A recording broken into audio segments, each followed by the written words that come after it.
Today I'm sitting down with Bryan Wallpe, 33-year mortgage lender, over 2,000 loans closed and over $1 billion in loan volume closed. He is a former CPA and he is considered a financial architect in the mortgage world.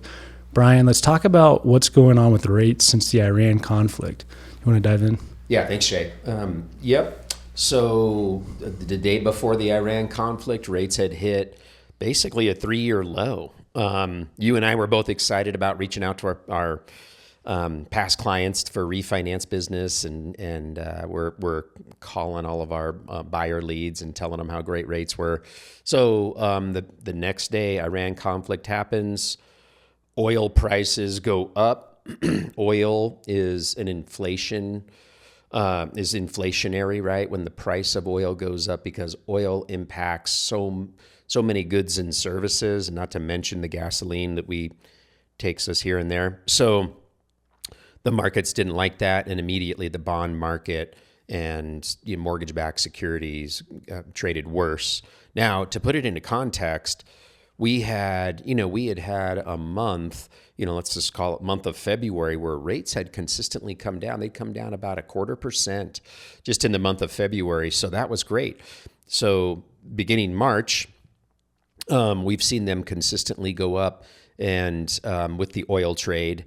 And so we're up about 1/8 to maybe 0.25%, depending on the loan type. And so essentially we're kind of back where we were a little over a month ago. So not terrible, still really good rates, but here we are.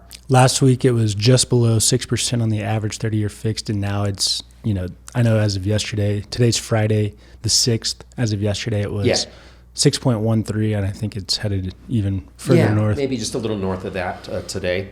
Okay, so in short, it's not bad. In short, the conflict has made oil prices go up, which affects everything from the diesel that goes in these large tanker ships that transport goods across the world, to your gasoline that goes in your car, to things that are manufactured with oil, which that's worldwide. It's in everything. So it causes inflation when that goes up, which raises interest rates. It's interesting. They're talking about this being, a big economic event internationally, obviously. Oil is a commodity. So it doesn't matter that we produce, we're number one producer of oil in the world now, I think. It doesn't matter that we can take care of ourselves with oil. Gasoline prices are still going to go up because it's a commodity, just like gold.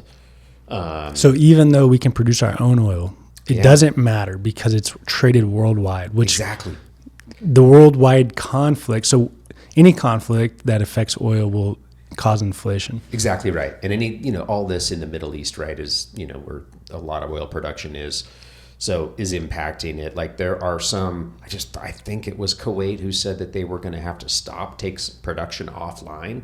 So some of these, because of the security risks over there right now.